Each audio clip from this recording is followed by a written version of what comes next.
Man, we're here to have some fun again today. Welcome to EVObsession. I'm your host, Joe Boris. I'm here with Clean Technica CEO Zachary Shahan, who is hunkered down on the west coast of Florida, doing your best not to become Aquaman later this afternoon. How's it look out there, man? It's just getting gray, very gray right now. In case you're confused, we're about to get hit by a hurricane, although it's going further north of us at the moment. So Yeah. unless it, It's not like last year where it was like barreling down right on you. yeah, last year was aiming right for us, and then it pulled east right before it would have, yeah, right in time to give us the edge of the worst of it. So we lost some shingles on our roof, but we didn't have our house fall down or get flooded. But in this case, it's supposed to be going north. But then if it again pulls east at the last minute, then we will be in trouble. But at the moment, it's expected to land as a category 3, not a category 5 like last year. So that's a big difference. Right now, we're expecting a lot of rain. We spent a lot of time getting ready yesterday, getting sandbags, getting groceries, all that kind of stuff. But yeah, that's not the show. So let's move on. Let's. But Nobody it cares about speaks, my hurricane. nobody cares about your hurricane, but it is weird to have hurricanes in California, two active hurricanes in the Gulf and on the East Coast at one time. It's almost as if some of this Florida, climate yeah. change stuff is real. Oh, see, I didn't even know. I was looking at the radar for this. The hurricane is supposed to hit the Gulf Coast of Florida here. And in the top right, I'm seeing like what looks like the edge of another hurricane. I'm like, what the heck's going on over there? Is there a hurricane over there as well? Oh yeah, there's like three right now. There's three Oh, active man. Atlantic hurricanes. So So we need to drive more EVs, get we those need to gas drive more burners EVs, off the stop road. boiling the planet. And then, the people who are like really getting on the EV bandwagon, obviously, is China. The new BYD Dolphin, I believe, is out now and in production. And this is just wild to me because this is a affordable vehicle.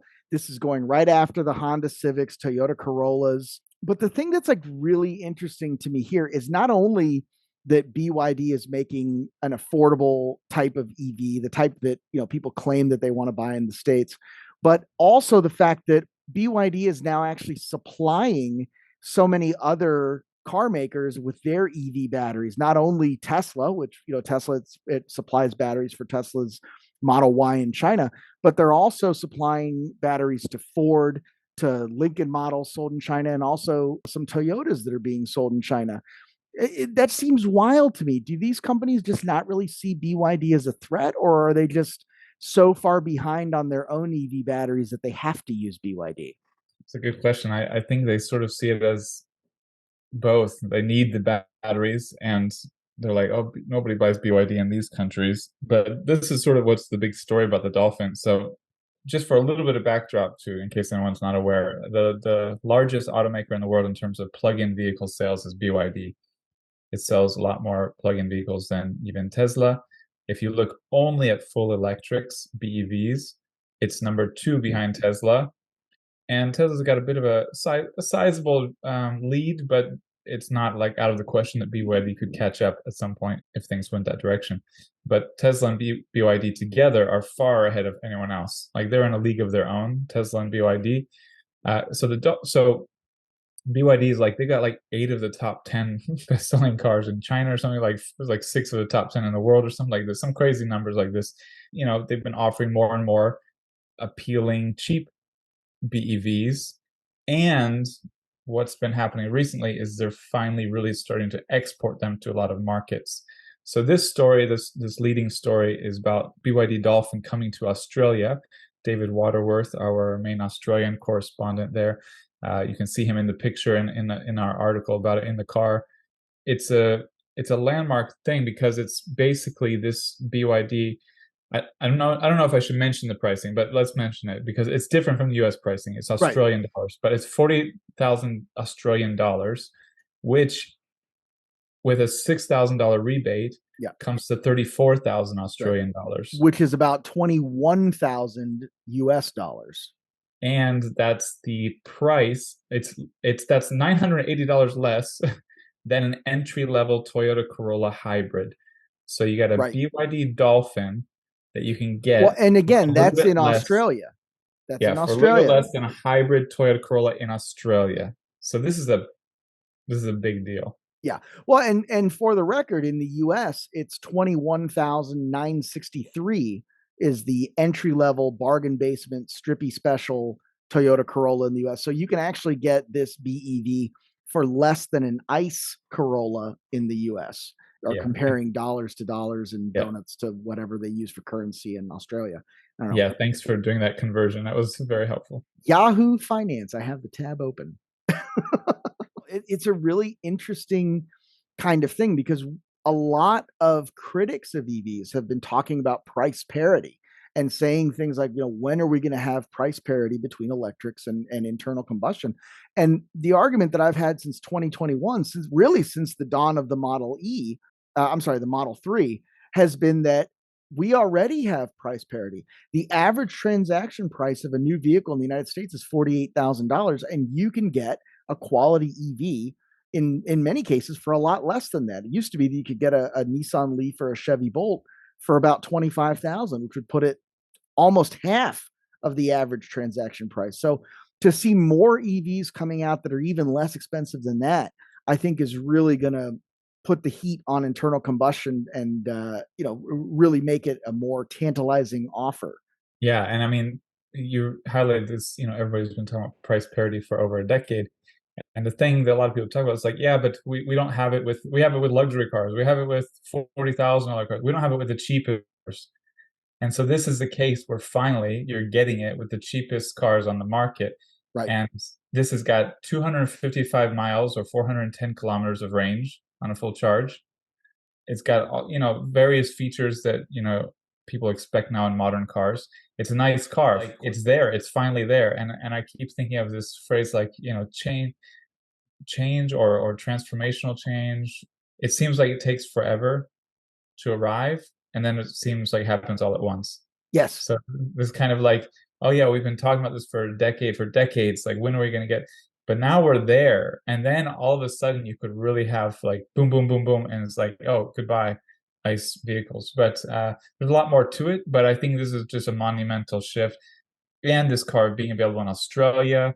Yeah. So BYD is doing a really good job of getting ahead of everyone else and exporting EVs to less less popular, smaller markets. So I just think this is a big deal that's sort of going under the radar. And Yeah. And I thanks to think, David Waterworth for highlighting it. yeah. And I think David does a really good job with a lot of the stuff. He's very active. He gets out into the weeds and into the really grassroots kind of movements in Australia. One thing I do want to point out is I think this is really clever for BYD because they're going to get people on the internet talking about these cars in English.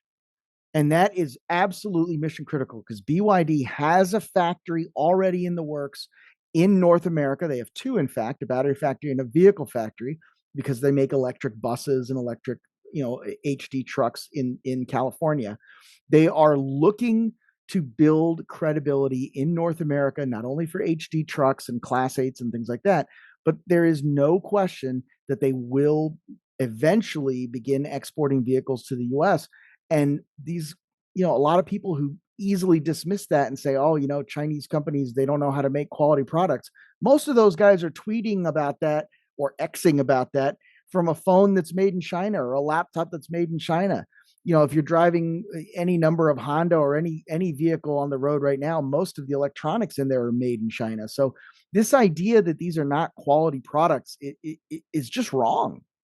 Yeah, and BYD. It's funny because until you mentioned that, I used to highlight this more, but 8 or so years ago, I interviewed the CEO and founder of BYD a couple of times through a translator. He's just goes through translators for English. And one of our writers, Kyle Field, was at the BYD facilities in Shenzhen. They had a tour of facilities and stuff there, and also got to interview him. And every time we asked him, like, "Hey, when are you going to bring EVs to the US?" This is when the Chin and the Tang were first like Yeah. hot new vehicles, and we're like, "Oh, these are really attractive EVs," but they weren't quite ready. They're like, "Yeah, we're maybe, we're thinking about it." And there's kind of indication it's going to happen. I don't know. It was very hard to read his responses, to be honest, especially going through a translator. But it was never like, no, we're not going there. It was like, Right. yeah, It was never we're no. It was not like yet. when the time is right, when the price is right. And I think now is the time. I mean, well, I think they're just they have enough market in other places. The US is sort of not the easiest market for EVs in general, unless your name is Tesla. But I think they'll arrive, and they really are making some phenomenal cars, all up and down the price range, from like top end, really attractive, cool, high performance cars. Yeah, I mean, Yeah. if they ever do arrive in mass in the US, like watch out, this is going to be a big. This could be like Kia and Hyundai coming, or Toyota and Nissan and Honda before that. But yeah, Here is the real question, right? If they're supplying batteries to legacy automakers like Ford and Toyota and soon to be others, and they begin supplying drive units and inverters and cooling systems, at what point can we really say that they are not already here in the US? At what point do we say, look, there's a Lincoln that Billy bought down the road. My neighbor just put a new Lincoln in his driveway. Yeah, it is using all BYD components, but it's still a Lincoln. Like, what makes it a Ford? What makes it a Toyota? And I'm reminded of this really great analogy that Seth Godin, is one of the influential people that I listen to and try to learn from every once in a while. Seth Godin made a comment where he said, if Nike announced that they were opening a hotel in Las Vegas, you can almost immediately picture what Nike's hotel is going to look like. And I asked the question of Zach a couple of nights ago. that's so Uh, good. yeah, it's so good. And I And you asked can picture who's going to that hotel. oh, 100%. You can picture what it's all about. You know what restaurants are going to be there, 100%. And I said, and I looked at the car business and I said, who could do that? And I said, there's a short list, right? Because Tesla could do it. If Tesla announced that they were doing a roadside hotel, you could go plug in your car at a level 2 charging, eat at a Tesla restaurant, sleep in a Tesla hotel, you can almost immediately picture what that's like, right? You've got like the gray stone floors, you've got the vegan white, quote unquote, vegan leather seats, ultra minimalist. Maybe the TV comes out of the nightstand when you're in the room, right? And it's very classy, maybe a little cold, maybe a little too cold, a little Cruella de Vil, but like you can immediately picture what this thing is. Yeah, a little Cruella de Vil. That's okay. It's so good. I love And it. you could picture it. And like Elon's mom is Cruella. Let's face it. Like, we'll edit that out, but that's real talk. She's killed some Dalmatians. But look, Oh my gosh. she's the fine lady who has murdered some Dalmatians. It's okay. But you can picture that. And I asked Zach, I was like, in the automotive world, can you really say that what a Ford hotel would look like or a Chevy hotel? And I think you could do it with other brands. I think Jeep has a really strong brand. They could do a hotel, they could do a Jeep line of clothing, they could do, other kind of products that would sell really well. And I think maybe Ferrari has something similar, but it's Lincoln, just put it next. Lincoln and Buick, just put them next to the hospital. That's all you need to make sure to do. right because like they have no brand. Lincoln is selling a very Because nice. everyone there would be old. Everyone there would be I old. think Like, it's I don't understand. changing with it, Lincoln Navigator. Whatever. I couldn't tell you, gun to my head, I couldn't tell you what hybrids or EVs Lincoln has right now. I couldn't tell you.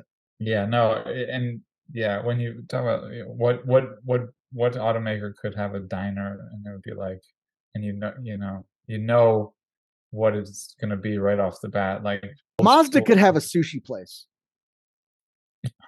sushi. Yeah, no, it's an Yeah. interesting thing, and the Nike story, which you hadn't mentioned before this video, really stands out. But again, I mean, Tesla's got a clear, strong brand, and I think that's sort of the challenge for the Chinese automakers. Like, we can transition to the next one, which is Xpeng, Neo. They're already entering the West. They're already in Europe, and they've been testing waters in North America. BYD is also in Europe, and so these are the sort of the three big ones. There's also Li Auto, maybe. There's a handful of other Lincoln Co. But Oh, yeah. basically, Yeah. So not Lincoln, the Ford brand, Link Lin- and Co., yeah. Now which that we is, say it out loud, it's funny how much yeah, yeah, Lincoln, it's, well, Lincoln Lincoln, Co. Ford's Lincoln brand is actually suing Lincoln Co. to prevent them from coming to the US. Oh, really? Yeah. So Lincoln Motor Oh, versus Link and Co. There's already an active lawsuit there because of the verbal similarity, the way that it sounds, because it's hard to discuss one without the other. I had never thought about it until I just said it out loud and you highlighted it. But I think that the challenge that these companies face is creating a brand image that's unique and powerful. Well, unique and powerful and good, because Sony has absolutely dropped the ball on this. We weren't planning to talk about Sony, but so Sony, obviously, the great Japanese electronics conglomerate, very well respected. You know that if you're buying something with the Sony name on it, it's going to be high quality. They have partnered with Honda, another paragon of quality in the automotive industry, and they are building an EV, and it's supposed to be a high-end EV. And Sony has touted the fact that they have scanned the driving dynamics of thousands of cars for their Gran Turismo series. And this was a car that was going to be fine tunable. You were going to be able to, with software, determine whether you wanted this thing to drive like a sporty sedan, like a track car, like a very benign sort of, A to B kind of appliance. You could really, really customize this. There were sensors all over the thing. It was like a rolling technological test bed. It was exciting. People who saw it at CES, my jaw was on the floor when I first saw this car. And then they said, we're going to build it with Honda. I couldn't have been more psyched about this. And then they said, we're going to call it the Afeela. And I'm like, I don't want this thing feeling me up at night. No thanks. They will never get my money because they went with a stupid name. And I have to imagine that there's someone within that company just screaming, saying, I told you this was a stupid name. And there's some bean counter in the back going, no, no, no. We did this on 16 focus groups with people in shopping malls who didn't have a proper job and decided to sit here for 3 hours for $17. And we combined the three most popular names. Right. We combined the three most popular names, and put it together. And, we feel that this has positive connotations across 13 languages and 42 demographics. It's like, you're an idiot. That's all wrong. And like, good for them for not giving it some kind of alphanumeric, which is like such an easy cop out. But because those Afeela, I mean, and that's where like Li Auto has a problem, right? Like Li Auto is not a powerful brand. NIO, I like NIO. I think Li Auto is funny because they're the hottest EV startup in China. Like they've just been gobbling up sales and growing like gangbusters. And I mean, someone asked me about them like a year or 2 years ago, maybe, and I was like, I'm not really. It's just like it looks like a big fake Escalade, this electric, like gigantic. It looks like a big fake Escalade. And I was like, these are like, I'm not, and I didn't see them as having any technological expertise like NIO and XPeng have. And turns out Li Auto is the one that's blown up in popularity, and it sort of fits. I mean, Chinese buyers are very bling bling when they have the money. But getting back to the Sony, we wrote about it in January 2020, January 2021, and January 2022 because Sony would always, have an announcement at CES, right? And I mean, people were really, I was, and I think a lot of people were really excited about this possibility because Sony has the brand. I mean, you just think, oh, tech leader. And like, no nonsense tech leader. It's like, okay, you got Tesla's a tech leader, but Tesla's got a lot of baggage now. You got Sony had no baggage. Everything was young positive. Chinese startups, but they don't have the history. Sony's like, boom, we're here. So I don't know, but they had the best name possible. So no, this is gonna blow your mind that you didn't think of this. You're gonna sob in your sheets tonight. You're gonna just sob yourself to sleep that you didn't think of this. And Sony, if you're listening to this and you're from Sony, you need to steal this idea. I'm not even going to charge you because I feel so bad about the Afeela. Do you remember the Walkman? Every Gen X kid and elder millennial had a Walkman. Then they had a Discman. Dude, this is the Sony Drive, man. That's all you had to do. The Sony Drive, man. Joe, done. You should trademark Sony Drive, just Sony Drive. That was it, and you would have been done. Everybody would have been excited. Oh, I had a Walkman. They would have bought it and inside do like a Walkman retro deal in the thing. You would have trademark that and then walk straight into the doors of Sony headquarters and be like, "Hey, I need to talk to the CEO right now." By the time the CEO, let me in. look, if the CEO greenlit a Fila, he's well beyond having any good ideas. Well, who Just knows? dump your Sony stock. Whoever made that decision and allowed that to happen. I liked Vision S, which was the Vision original, S was but fine. That was fine. Drive Man is epic. Especially this is the market. I mean, these are the people who would buy the car These are the people who from would that drive the car. generation. Because you're not 19 years old buying a No, luxury you can't sedan. afford it at You 19. can't afford, Let's, even if you could afford it, you want a Jeep. You want something stupid. I don't know, Not that Jeeps are stupid, but like not they're a little stupid. not for the 70-year-olds. They can go to their Teslas, but Yeah. yeah. Well, 10, 15 minutes ago, we were going to segue into another Chinese EV story, big one in my opinion. But this was a lot of great. This is why the show's good. This is Oh, the because banter is what we makes it. have a lot to cover and a lot in our heads. But so another big story out of China is Xpeng or Xpeng. I think they pronounce it Xiaopeng. Xiaopeng. Yeah, exactly. Xiaopeng. Xiaopeng Xiaopeng. Yeah. has bought the DD's electric car development business. So DD is like, I think it's the biggest ride sharing app in the world. So this is comparable to like if Tesla bought Uber. Yeah, if Tesla bought Uber's electric car development business, because this is what it was. They're not buying Didi, which would be like buying Uber, but Didi was working on developing and producing electric cars for its own fleet and to sell to others. Right. It was And developing like a robo taxi fleet yeah, of ride hailing things. So maybe Xpeng it's has not bought Uber. that, It's like if they bought and Waymo. yeah, Xpeng has bought that. Yeah, sort of, and Didi is getting a 1.5% share of Xpeng, up to five, a little more than 5% potentially. One big part of it is that this car that is being developed is supposed to be a $20,000 car, Right. 150,000 yuan. Right. And all So of Xiaopeng's current offerings are they're higher than that. They're like at least yeah, 200,000 or 250,000 yuan.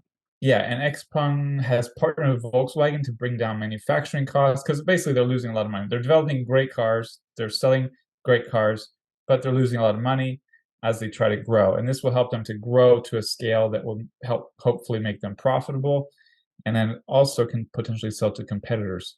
Right. But they have an estimate of how many per year.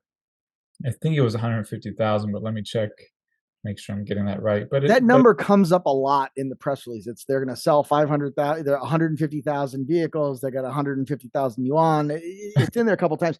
At least 100,000 per year Yeah. is what they're planning to produce and sell. But yeah, I mean, basically, it's a big move, and I have more to say on it, but I'll leave it to you to follow on for now. This is a tough one for me. I look at this and I think to myself that Volkswagen does need help. And I say that not because they're not building quality vehicles. I think the ID4 is a good car. The ID Buzz seems like it's a lot of fun.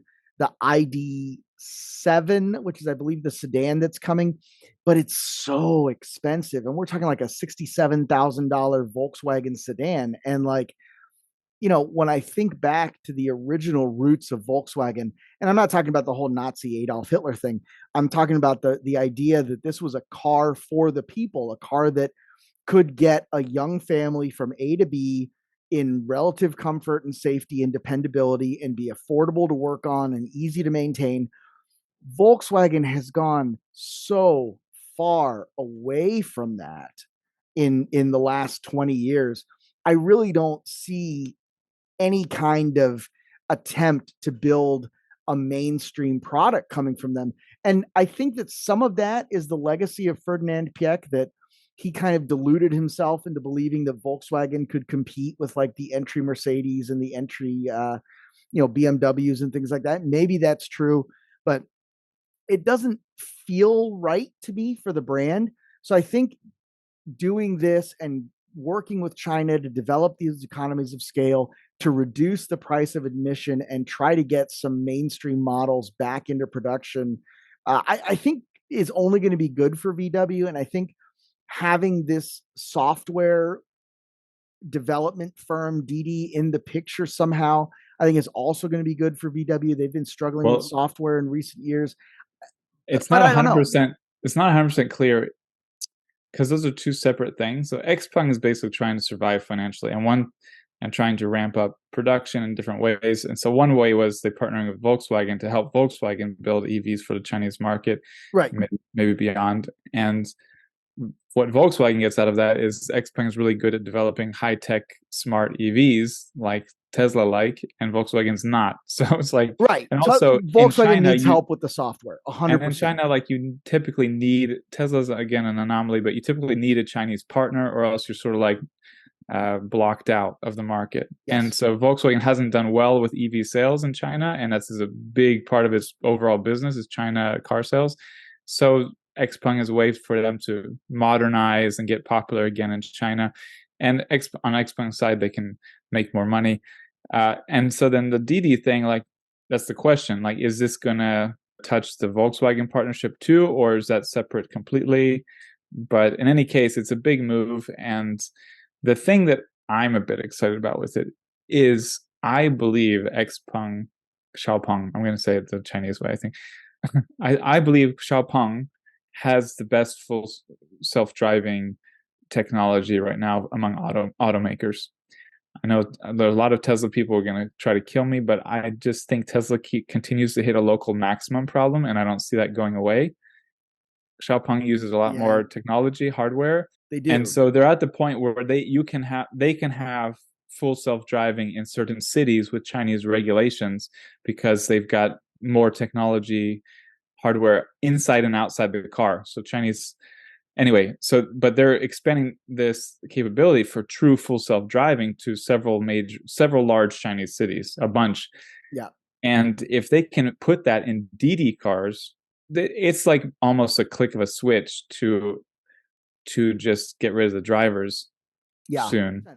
And China is doing this really intelligently because, there are, I got to be careful how I say this, but there are certain advantages to living under a dictatorship or a strong centralized government, because they can say, these are the rules you're going to play by. And it doesn't have to go through the state and then through the county and then through the city and then through the, whatever village board you have to deal with. They can do stuff in 1 month that would take 100 years in the US. 100%. Exactly. That's exactly, maybe 5 years, but yes, 100 years.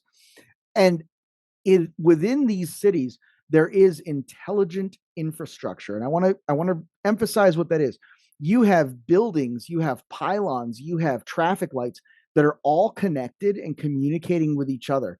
One of the limitations that we have here in the US without that kind of system is that the burden of understanding a situation is completely centralized within the car. So if it's a hazy night, if the emergency flashes are on, if there's a confusing perspective, your Tesla that's full self-driving with its cameras may not be able to fully understand the situation. It may not be able to see the emergency vehicle stopped in front of it. That's one of the current theories as to why it's having trouble, reacting to those kind of accidents. But in a connected society, in a connected infrastructure, that vehicle that's stopped can signal back to the pylons, to the traffic lights, to the other cars and say, hey, I'm here, please don't hit me. And the cars can do that. And I think that that's going to be a major step that needs to happen in the States and really needs to happen anywhere in order for this to work. You made the comment that the Tesla people were going to get upset saying that full self-driving was not the best. Those people have never been in an EQS. They've never been to Sweden and driven around Stockholm in an automated Volvo or Polestar with that kind of smart infrastructure support, and to realize what a dramatic difference it really is. I just think that, that there is no one in the data science field or in the serious autonomy field who's going to argue that Tesla is the leader here. The argument they make is this is how you get to general AI full self-driving, and if you're not going for general AI full self-driving, you're too limited geographically. Yes. I think that's an interesting argument that I used to support. I don't, but I have a Tesla Model 3 with full self-driving, and if the lighting is bad or the rain is really bad, my car is blind as a biatch. Yeah. Like, this is a word I just made up. This is not violating any terms of anything. I don't think you made up biatch, but that's fine. Biatch. It's not biatch. With an A. Yes. because I don't want to get flagged. But we can cut that. You're the one who wanted to go live, motherfucker. Yes, but now my car is blind Yeah, and it it's can't a work, problem. can't do it. So the idea that I mean, the idea that they're going to get to this general AI full self-driving that can be used anywhere with just vision is bonkers, in my opinion. Yeah. So Xiaopeng, others, they use more sensors. They use lidar, radar, Yes. sonar. They use uh, Shizar, Puzar. I So just, I'm sorry. it I works. really thought you were going to say they're using radar, they're using lidar, they're using sonar, they're using gaydar. I was waiting for the gaydar to I show up. forgot about that. I Yeah. forgot about gaydar. It's like No, I they're was just trying using to start gaydar to inventing figure that words. thing out. Yeah, but I think But that's basically right. they have the redundancy. It works. They're getting the permission. Yes. They do the mapping, but it's mapping for a city with 20 million people, and then they're reaching like 300 million people now with all the cities that they've mapped and they have technology ready for. So it's like, dude, just give up. Like, okay, maybe Tesla will win one day in the future. I just don't see it happening with their hardware, and I see it happening already with in very large markets with effort, but not like more effort than it takes for the supercomputer that is developing the dojo. Not Yeah. like not more than it takes for the dojo and all the software development going into the full self driving. So I mean, I see it happening, and the partnership with Didi I think is really one to watch, because if they start rolling out Didi robo taxis, watch out. Yeah. But Well, let's it's move on. funny that you mentioned Dojo because if you look at what Google's doing right now, like Google Gemini in the supercomputer space, I mean, they're talking about just massive amounts of flops of data that's way beyond what Dojo is doing. And Google is also working on an AI project in general AI, but they are pivoting, I think, to this similar model, the Chinese model with the infrastructure and intelligent infrastructure. And I know you're ready to move on to the next thing, but I really want to highlight this because there Go is, for it. I just felt yeah, like I was saying the same things over again. no, there's a group out of Texas called the Autonomy Institute, and Jeff DeCou, who I've been talking to quite a bit on LinkedIn, and I actually met with him, had coffee with him the last time I was in Texas, and they are so smart, and they're pushing this, and it's a really neat kind of bipartisan effort because they're looking at it as an efficiency thing. They're looking at it as a way to promote business and commerce and move goods and services within a city. And it's a real bipartisan effort because you're also enabling fewer vehicles on the road. You're making it safer for people to be pedestrians, for people to cycle to work, for people to be on scooters and have and enjoy a more multimodal form of transportation and living, right? And it's a unique thing. And I think that when you have so many people and so many interests going in one direction, I applaud Tesla for trying to go for this general AI thing. And what I think might happen in the future is you have this connected infrastructure to navigate the cities. And then once you get on the highway, the system kind of transitions to something that's more general, like what full self driving is doing. And as long as you've got some kind of redundancy built into the road to detect for those stopped vehicles or those vehicles on the side of the road, I think something like that could really work. And when that does happen, if there is some kind of standardized rule set for operating within these cities, I think Tesla will have a tremendous advantage because they will have developed that city to city self driving. And now everybody is forced into the standard rule set. Imagine your Volkswagen or your Volvo or your Ford, and you've invested $1 billion in your own urban rule set. And now here's a government coming down, whether it's a state or a federal government, saying, this is the rule set you're going to use, this is the standards you're going to meet.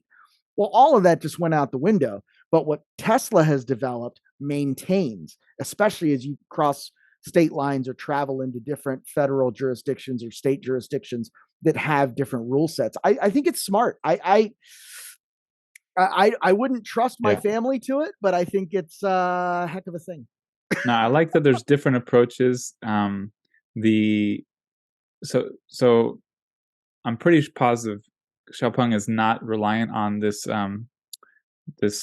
hardware in the city streets or sidewalks that is in some Chinese cities that's helping for some self-driving efforts, where they have like basically like markers that help guide cars or help Yes. communicate with cars.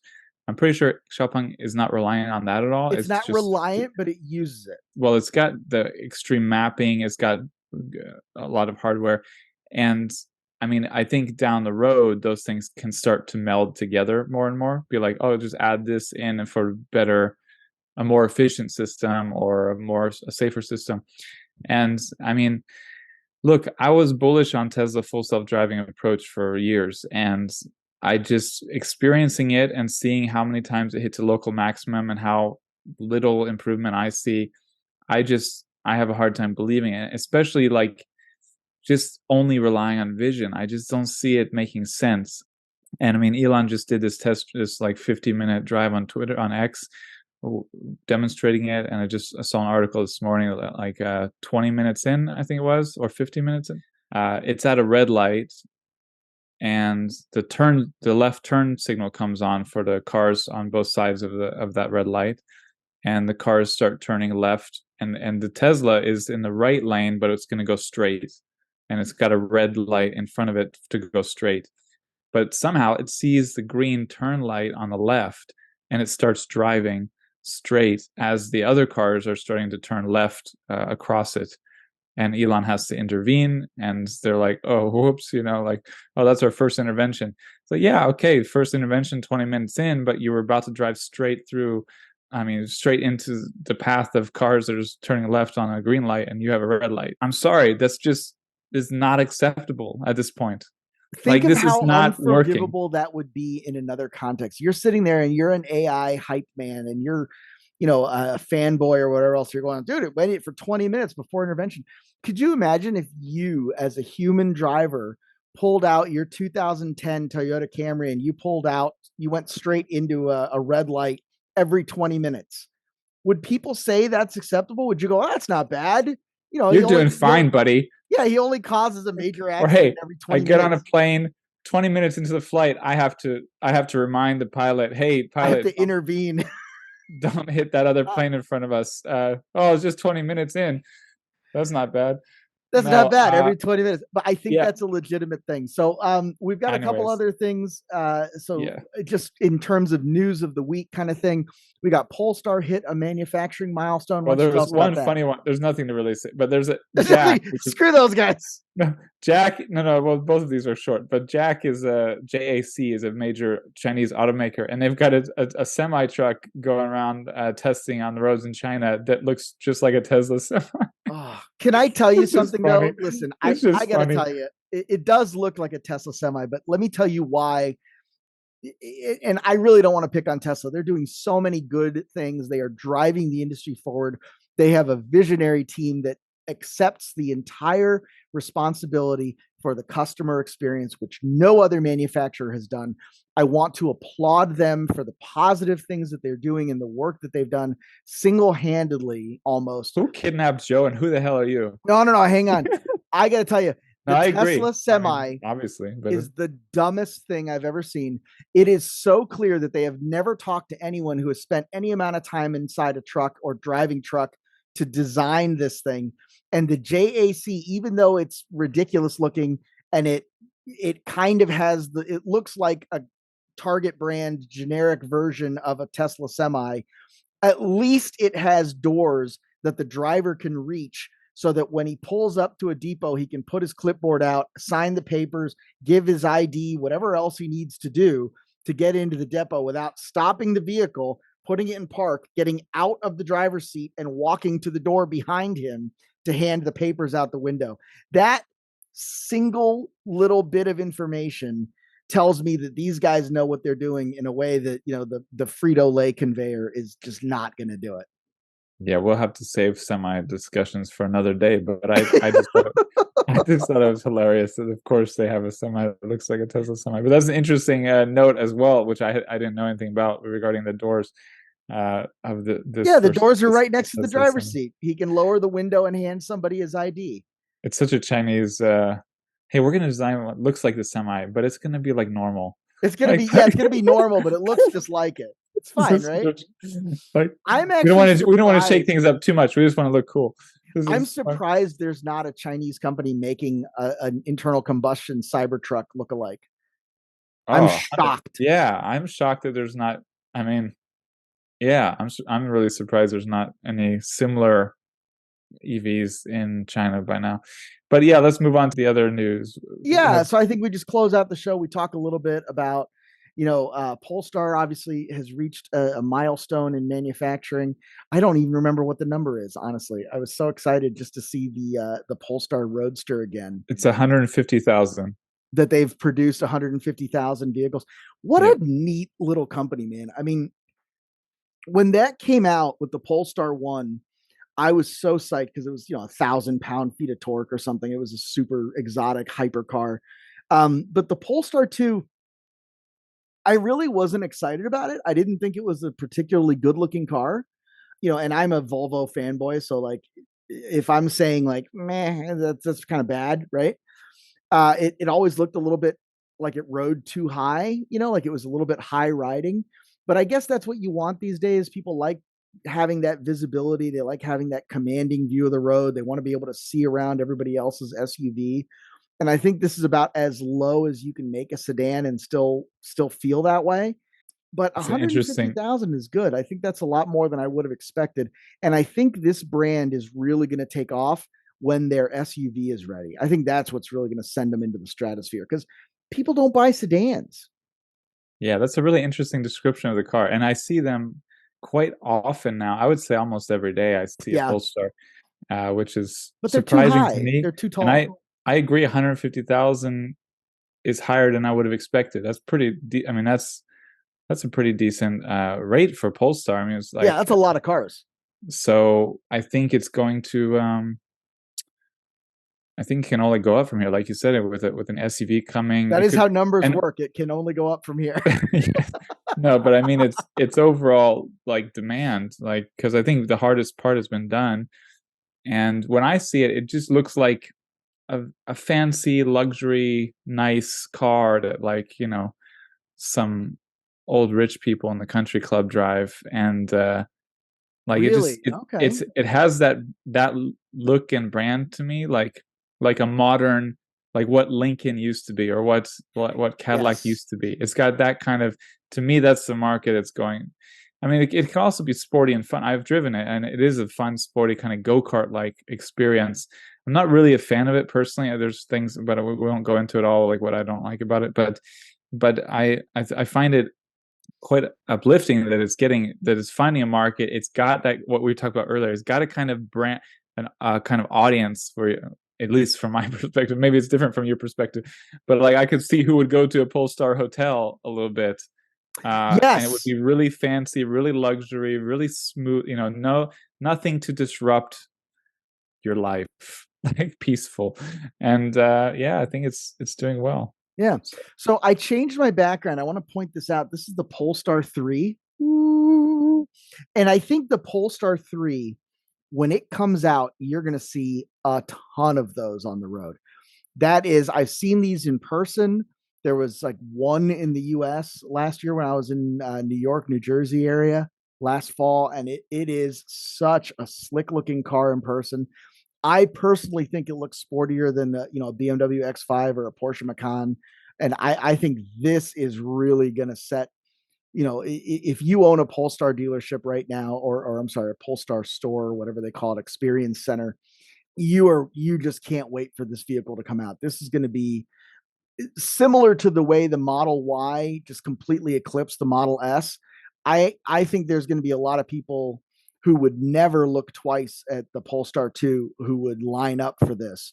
And I just can't wait to see it happen. And good Yeah, for you them mean for coming up with a good brand and a good look and being able to deliver on that. We're now what, in year 5 or year 6 of Polestar, and I just think they're batting 1,000. They're making all the right moves over there. Yeah, you mean Model Y eclipsed the Model 3, I think you mean. But yeah, I think they're called Polestar Experience Afilas, I think. but, but yeah, no, I really liked your description of the car because, like you said, it's like not been people don't really buy sedans much, and it's a little high to be. It's like barely can call it a sedan, If it and was it's a still finding a wagon, market. yeah, if it was Yeah, a it's wagon interesting. body, they would call it a crossover. Yeah, yeah, but it is funny because it's like nothing really looks like it. I mean, it fits in like it's just any other car, but then nothing really looks quite like it. But Yeah, yeah, it's so it's way too high. I mean, what it's I wouldn't buy one because it's way too high. But I we think it's have a great one looking car. we have one more Volvo Oh, story, I forgot about this. And and this then is I like have my to. favorite I story of the think I have a week. tree is about to fly into my window. No, I'm just kidding. You know It's what? starting to look rough out here. I was No, gonna it's say not. if you were sitting It's in your Volvo, you'd feel perfectly safe. yeah. No, no, but let's hear about this. Is really interesting This news is which so I cool. hadn't So seen. this is EV obsession, right? So we're not only here to talk about electric cars, which of course is the big, sexy, everybody sees electric cars on the road. They have $1 trillion valuation. That's what everybody wants to talk about. But it's also electric vehicles, electric bikes, electric boats, electric planes. But this is really cool. Volvo is opening up in Pennsylvania a Volvo construction center, sales center, and training center. So what does that mean? That It's a means that if Volvo Afila Center, right? the Volvo Afila Center. You get to feel up all of the electric track hose, the wheel loaders, the road graders. So you can actually, if you're a fleet manager, you're a fleet buyer, you can go out to PA and you can get in this big sandbox and play with all these electric Volvo construction equipment things. And like, buddy, I cannot wait. I have sent them emails. I am like getting on the plane. Our mutual friend Kyle Field, who's he's an editor at Clean Technica, is a really good dude. He actually emailed me and said, "Oh, you know, I'm starting to have a really good relationship with the Volvo guys. Do you mind if I go to this?" And I was like, "Absolutely. There is no way that you are getting to go play at these things before I do. It's not going to happen. I will fight you." I don't think he took it in the good humored way I meant it, but still, he's not going. I'm going. I think you could both go. I mean, come No, on. No. no. Well, I, I'm just happy that we've worked into this episode Biatch, Gaydar, a feel up Volvo you construct feel it. Well, the real construction question is, electric. I don't know if you remember this, but Sony made a real big deal about how the seats would have haptic responses so that they could like squeeze you on tight corners and like give you more relaxed lumbar support on long trips. So like the car really could have feel you up a little bit. Well, yeah. I mean, this is AI. That's what it's You here have to for. you have to pay extra for that. For It's $49.95, we'll let you out of the car. it's possible that now is the time we should cut off this episode and stop going further down a dangerous, slippery slope. Come back Friday when we'll be talking about more ridiculous Yeah, things. Friday after the hurricane, end of week, we'll be much more Yeah. composed. And if Zachary's been killed, I'll be doing this show with Kyle Field. Yes, if I'm not here and Kyle has taken my place, please pour one out for me. You don't seem like much of a drinker though. I feel like I'd have to No, I pour don't out drink like at all. I'm like, yeah, this I'd is have to not. pour I'm out like, like I a need to think kale of something juice. better. What can you do other than pour one out? I like, it Well, just like no, you yeah, could still pour one out, but like what would you pour out? Like a carrot juice? yeah. Sports drink, I had good electrolyte drink. so last thing, we get offers all the time for people to send us stuff to review it. And I don't want to say their name because the guy's a really good dude. It seems like a good company. They've got a good product, and they've got these like sports drinks, but they have 7 leaves of kale and spinach in every bottle of this drink, and it seems to be like people are really into it. And so they wanted to send us a couple, and I was like, yeah, this is in line with what we're doing. They're supporting organic, regenerative farming, this and that. And Danielle, who works with us, she said, well, who do I send it to? And I said, okay, well, send one to Zachary because he would like Yeah, it. I would take that. Yeah, I go send one to Zachary because he would like it, and then send one to Derek just as punishment. I think Derek would like it. Scott would like. I think Yeah, Scott would Derek, like. Scott, and I would all do it. Joe would be like, throw it straight in the trash. I would. It wouldn't even make it out of the bottle. I would be like, yeah, Well, this we is can. dinner of I the can horses. say to close. We can give a nod to one of our sponsors, Blue Eddy. So I can say going into this hurricane, I feel much better this year because I've got a Blue Eddy power station, energy storage station. That Yes, if we do lose electricity like we did last year, we lost for almost a day last year. But if we lose it for hours, a day, days, doesn't then I've got matter. this Blue You've Eddy got the thing. system, Yeah, which which is really it's really cool system. I really love it. Hopefully you don't lose power. But I've seen those Bluetti systems. I think a couple of us have them now, and they really are solid. If you're listening to this, yeah, we'll give Bluetti a Slick. plug. We'll go into the show notes and we'll put the link to the Bluetti thing down there. And obviously follow along Clean Tech Talk on Spotify, Apple Podcasts, EVObsession here on YouTube. Be sure to hit subscribe. And yeah, we'll say stuff that's slightly more offensive next time.